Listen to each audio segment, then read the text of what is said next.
Hi guys, welcome back to my channel. Today I'm going to show you how you can add player to your watch list and make a list of transfer target in EA Sport FC Mobile 24. So I made this video is for beginner new into this game because previously this game is FIFA Mobile, but right now it's become EA Sport FC Mobile 24. So let's get started by tapping the market, and as you can see there are a lot of player here that you can sign if you get a lot of coin.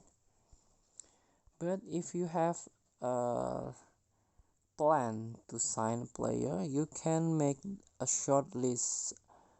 You can make your own short list, or in this game is my watch list feature to make a transfer target.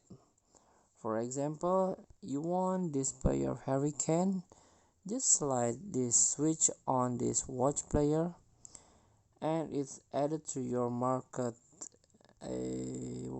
watch list, and tap this one, my watch list. You can make a watch list until up to 50 players. So thank you for watching. Don't forget to comment, like, and subscribe. Also click the next button below. Enjoy the game.